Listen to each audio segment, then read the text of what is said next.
Karen didn't knock, didn't wave, and didn't ask before stepping onto my property like she owned it. She marched straight across my driveway while I was filling my truck, eyes locked on the pump like she'd just discovered free inventory. Without hesitation, she told me to stop what I was doing and fill her tank next. She didn't say please, didn't mention payment, and didn't bother pretending it was a request. According to her, as HOA president, she was entitled to free gas whenever a resident had fuel available. I told her no in the same calm tone I've used my entire career when someone is testing boundaries. That single word hit her harder than any insult could have. Her face tightened, her posture stiffened, and the entitlement curdled into something sharper. She reached into her purse and pulled out her phone with practiced certainty. Right in front of me, standing beside my own pump, she called 911. Before we move forward, drop a comment. Where are you watching from? She told the dispatcher I was hostile, threatening, and refusing to cooperate, like I'd committed some violent offense by denying her a favor. The smell of diesel hung in the air, while she performed outrage for an audience she believed would automatically side with her. She paced as she spoke, nodding along to her own story, already confident in the outcome. I didn't interrupt her, didn't argue, and didn't explain myself, because I already understood something she didn't. Once you bring law enforcement into a situation, you don't get to control how it ends.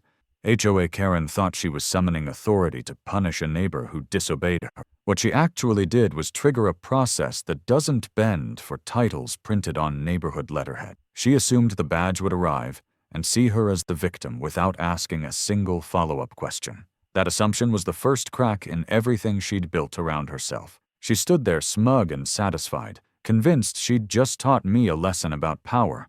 I leaned against the truck and waited, because patience comes easy when you know exactly what's about to happen. The longer she talked, the deeper she committed herself to a story that couldn't survive scrutiny. Every exaggerated word, every loaded accusation, and every false claim was being logged the moment it left her mouth. She didn't realize that the system she was trying to weaponize doesn't care who gets loud first. It only cares about facts, documentation, and who's lying.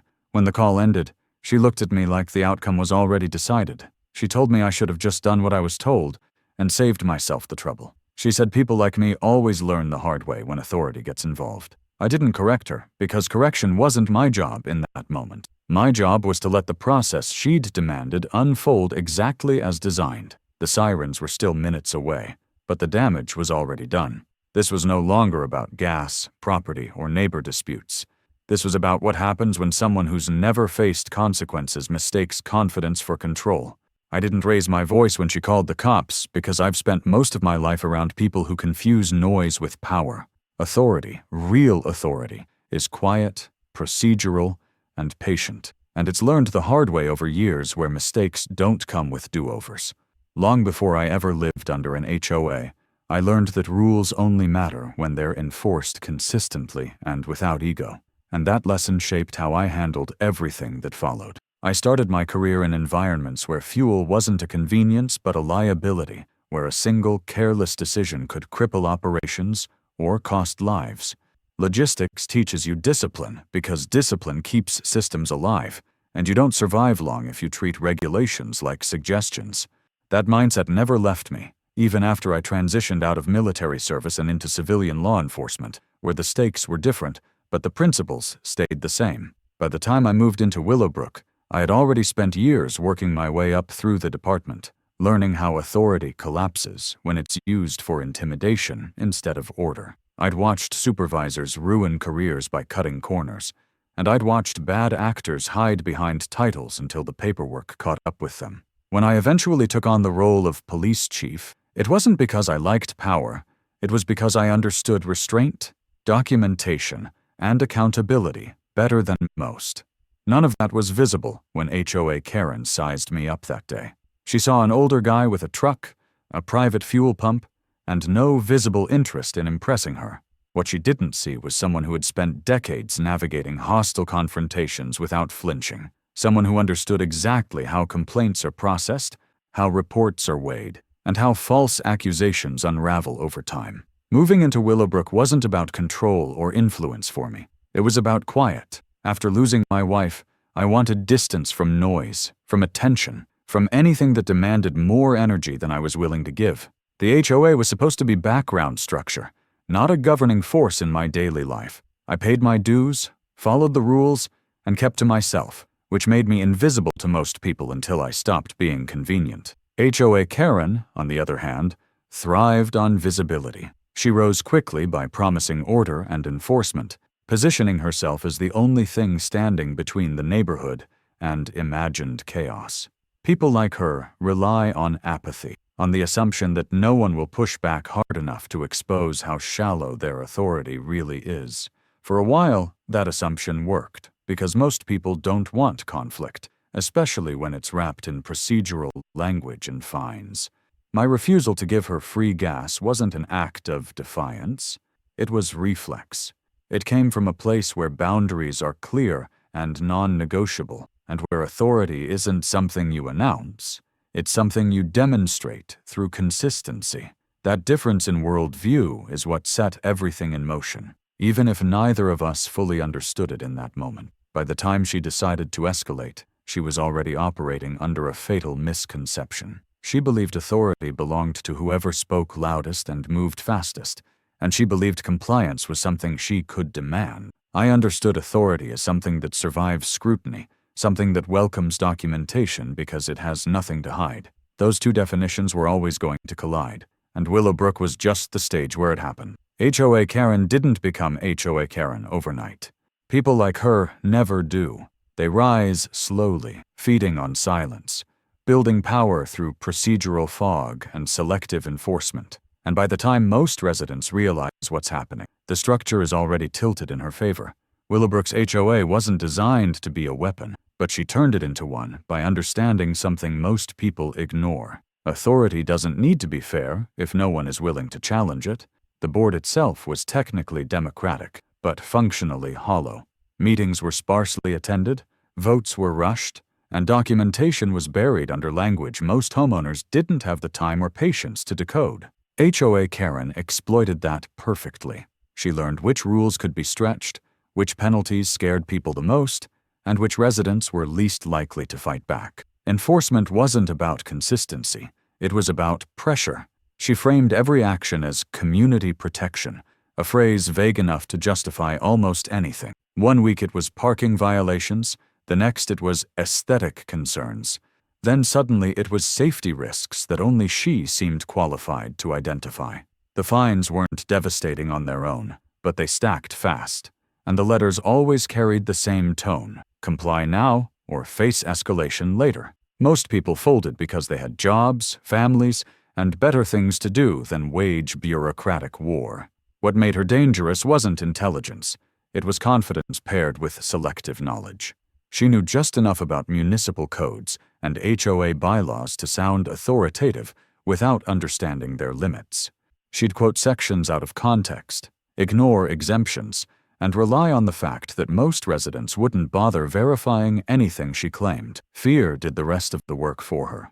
The board enabled it through inaction. Some were intimidated, some were flattered to be close to power, and others simply didn't want the target shifting onto them. Silence became consent, and consent became precedent. Every unchallenged fine strengthened her position. Every forced compliance validated her tactics.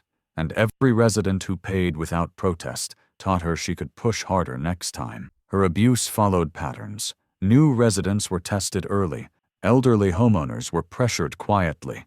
Anyone with visible differences, unconventional setups, or perceived non-compliance was flagged as a problem. Once labeled, everything they did was interpreted through that lens. The rules didn't change, but their application did, and that flexibility was her real tool. My fuel pump wasn't the first issue she'd inflated into a crisis.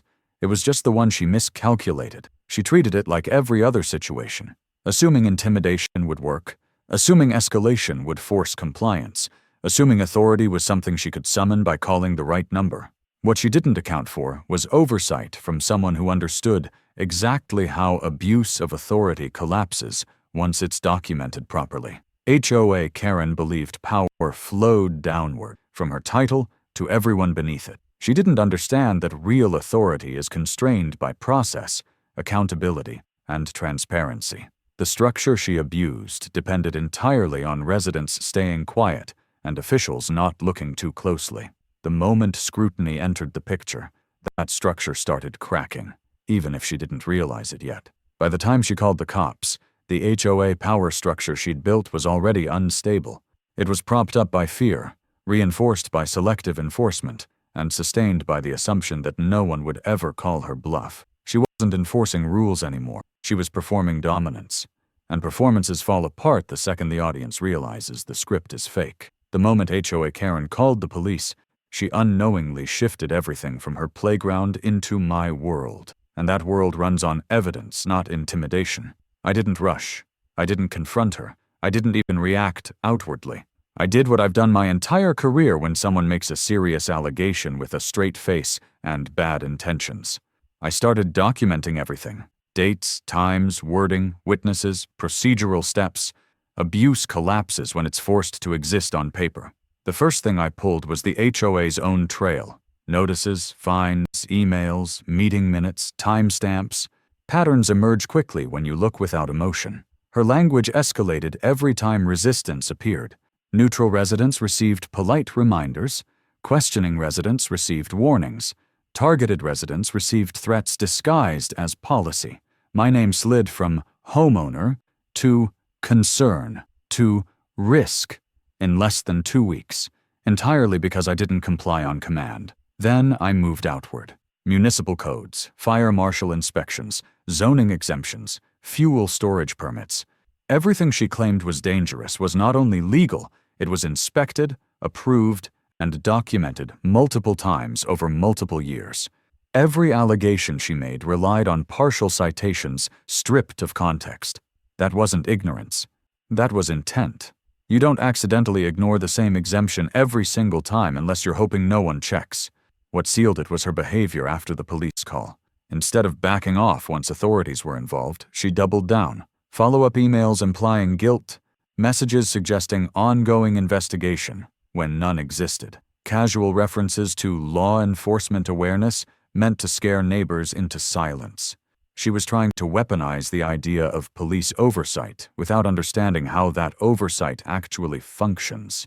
That's when I pulled the call logs and incident records. The 911 call transcript alone was damning. Exaggerated claims, emotional framing, language designed to provoke response rather than report facts. Officers noted inconsistencies immediately. Bodycam footage captured her shifting narrative in real time as questions became more specific. Lies don't survive specificity, and she wasn't prepared for that level of scrutiny. I also started collecting testimony, quiet conversations. Neighbors who'd been fined for things no one else was. Residents who'd been warned verbally without documentation. People who paid just to make the problem go away. Each story followed the same arc. Vague accusation, threat of escalation, pressure to comply, silence afterward. Individually, they sounded like bad experiences. Together, they formed a pattern of abuse. Digital records filled in the rest. Edited HOA posts, deleted comments, selective enforcement logs. The timestamps told the story she tried to erase. Every time someone questioned authority publicly, enforcement followed privately. That isn't governance. That's retaliation. By the time I was done, I wasn't just holding proof that my fuel pump was legal. I had proof that HOA Karen was abusing her position systematically, misrepresenting authority, and attempting to leverage law enforcement as a personal enforcement tool. In my profession, that's not just unethical. That's actionable. The irony was quiet and brutal. She thought calling the cops would end the conversation. Instead, it created a record she couldn't control, a trail she couldn't delete, and a standard of truth she couldn't manipulate. The moment she escalated externally, she lost the ability to manage the narrative internally. She just didn't realize it yet. And while she was still convinced this was about gas, I was already several steps past that. This wasn't a dispute anymore. It was evidence of abuse, stacked neatly, verified independently, and waiting for the moment when exposure would do the most damage. The confrontation didn't begin with shouting or threats. It began with silence, the kind that makes people uncomfortable because it signals preparation. HOA Karen expected fear, hesitation, maybe a scramble to apologize or negotiate. What she got instead was a formal request for an open HOA meeting placed on the agenda under community concerns, compliance transparency, and misuse of authority. She agreed instantly, convinced this would be the stage where she finished what she started. The room was packed, in a way HOA meetings never are, when things are going smoothly. Folding chairs filled every corner, people stood along the walls, and conversations died the moment she walked in. She took her seat at the front with the posture of someone who still believed control was permanent. I sat quietly, not near the front, not hidden, just present, letting anticipation do the work. She opened with procedure, tone sharp, voice rehearsed, framing the meeting as a necessary response to a safety issue she claimed had escalated beyond her control. She repeated words like concern, liability, and compliance, carefully avoiding specifics. That omission mattered. People notice when accusations stay vague, but consequences stay severe. When public comment opened, she clearly expected sympathy. What she got was momentum. One neighbor spoke about selective fines. Another mentioned warnings issued without documentation. A third described being told law enforcement had already been contacted when that wasn't true. Each statement chipped away at her authority. Not loudly, but steadily. She interrupted more than once, trying to reassert order, but every interruption made her look defensive. Then she addressed me directly, not by name but by implication. She referenced residents who refuse to cooperate and individuals who believe they're above community rules. That was her mistake, because now the room was listening for contrast. I stood only when the room had gone quiet again. No emotion, no raised voice. I identified myself, my address, and then my profession. The shift was immediate. Chairs creaked, heads turned. She froze for half a second too long enough for everyone to notice. I didn't explain further. I didn't need to. The implication landed harder than any accusation. I walked through facts, not arguments, permits, inspections, incident numbers, the recorded police interaction, the absence of violations. Each point was short, precise, verifiable. I wasn't asking anyone to trust me. I was inviting them to check me. That distinction matters. When she tried to interrupt again, someone else shut her down. Not me. That's when control truly slipped. Authority doesn't collapse when challenged by its target. It collapses when the audience stops believing in it. Questions followed that she couldn't answer cleanly. Why some residents received warnings and others didn't. Why documentation was missing. Why police involvement was implied before it existed. Why fear was being used where transparency should have been. Her responses grew sharper, shorter, more erratic. She leaned on her position instead of her explanations, and that exposed the weakness underneath. The final blow came from the officer's report being read aloud. Calm language, neutral tone, no dramatics, just a clear statement that the call was unfounded, that no violation existed, and that misuse of emergency services had been noted. The room didn't erupt. It went cold. That kind of silence doesn't come back from. She tried to recover by reframing, claiming misunderstandings, miscommunications, stress. But collapse doesn't announce itself. It reveals itself. Her confidence was gone. Her posture changed. She stopped making eye contact. People stopped addressing her directly and started speaking around her, as if she were already irrelevant. By the time the meeting adjourned, no vote was needed. Her authority had evaporated in public, documented, witnessed, and unrecoverable. She left early, without the closing remarks she always insisted on giving. No one followed. No one stopped her. Power doesn't disappear loudly. It just stops being acknowledged. That was the moment everything ended for her, even though the consequences hadn't fully arrived yet. The collapse wasn't legal or procedural.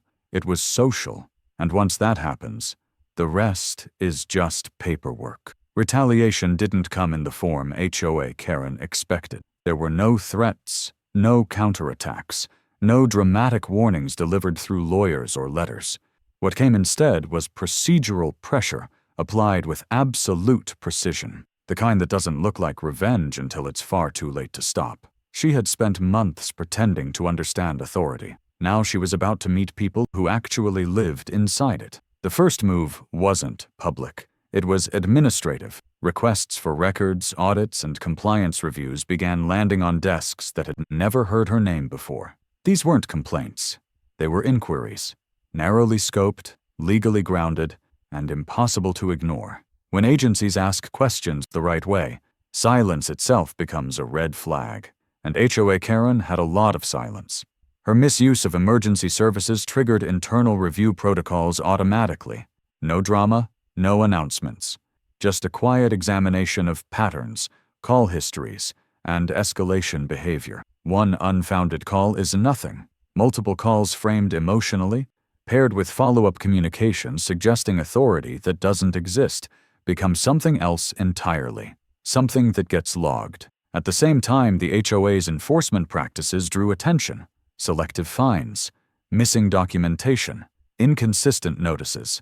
Those issues don't stay internal when enough residents submit sworn statements. Oversight bodies don't need villains. They need inconsistencies.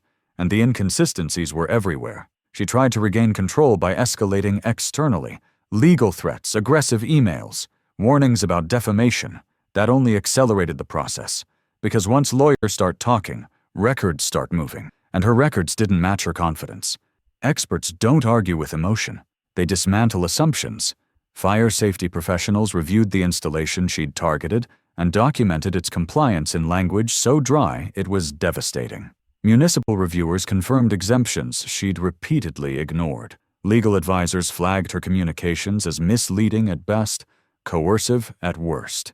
Each finding stood alone. Together, they formed a wall she couldn't talk her way through. She attempted to pivot, framing herself as overwhelmed, misunderstood, targeted. That narrative might have worked socially if it hadn't been contradicted by her own messages. Screenshots don't care about intent. Emails don't forget tone. Every attempt to explain made previous statements harder to justify. The HOA board fractured under the pressure. Members began asking questions in writing. Motions stalled. Votes delayed. When leadership stops moving forward, the structure starts collapsing inward. No one wanted to be attached to decisions they couldn't defend later. The experts never raised their voices. They didn't need to. Their power came from process, from policy, from the simple fact that rules applied consistently always outlast people who try to bend them selectively. HOA Karen had relied on intimidation and confusion. Expert retaliation relies on clarity. By the time she realized the retaliation wasn't personal, it was systemic. It was already embedded. Reviews were ongoing. Findings were pending. Recommendations were circulating. She couldn't negotiate with procedures. She couldn't threaten oversight. And she couldn't opt out. The irony was complete. She'd tried to use authority she didn't have against someone who understood it intimately. And now that authority was turning on her. Not loudly, not dramatically, but methodically. Every step she'd taken to assert dominance had created another entry in a file she would never see until it mattered most. She stopped showing up to meetings. Emails went unanswered. Her name stopped appearing on communications. Not because anyone forced her out, but because the space no longer responded to her presence. Expert retaliation doesn't humiliate. It removes relevance. By the time consequences arrived formally, they felt almost unnecessary. The damage had already been done. She wasn't fighting back anymore. She was waiting. And waiting is what people do when they know the system has already decided. Total victory didn't arrive with applause or celebration. There was no announcement, no statement issued, no moment where anyone stood up and declared an ending. It arrived the way real endings do, quietly, through absence. HOA Karen stopped appearing. Her name disappeared from agendas. Emails stopped carrying her signature. The systems she once dominated continued without her, smoother than before, as if they had been waiting for her removal to function properly. The HOA corrected itself in small, deliberate steps. Policies were rewritten to clarify limits of authority. Enforcement procedures were standardized and documented. Complaints were logged, reviewed, and responded to with consistency instead of emotion. The board stopped acting like a personal enforcement arm and started behaving like what it was supposed to be all along. Administrative, boring, accountable. Neighbors didn't talk about her much after that. Not out of forgiveness, but out of disinterest.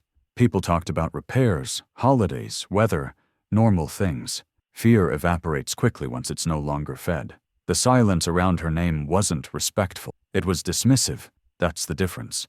The police report stayed exactly where it belonged. Closed, unfounded, archived. No follow-up, no escalation, no drama. Just a clean record that said everything without needing to explain anything. The call that was supposed to intimidate ended up defining her legacy in one line of text. I didn't attend the meeting where her replacement was finalized. I didn't need to. My role ended the moment the truth became immovable. Authority only matters until reality takes over. After that, presence is optional. The fuel pump stayed exactly where it was. Inspected, approved, unchanged. A quiet reminder that compliance doesn't bend to volume or entitlement. It just exists, patiently, waiting for someone to test it. Months passed. New routines replaced old tension. People walked past my driveway without looking twice. No whispers, no side glances. Just neighbors moving on. That's how you know something is truly over. As for HOA Karen, the last update came indirectly, through a forwarded message, stripped of commentary. Resignation acknowledged, access revoked, forwarding address requested. No explanation attached. No justification offered. Just an administrative conclusion to an administrative failure. There was nothing left to confront. Nothing left to prove. Nothing left to say. She didn't lose in court. She didn't lose in public spectacle. She lost relevance. And for someone who lived on control, that was the most complete loss possible. The street went quiet again. The system corrected itself, and HOA Karen stayed gone.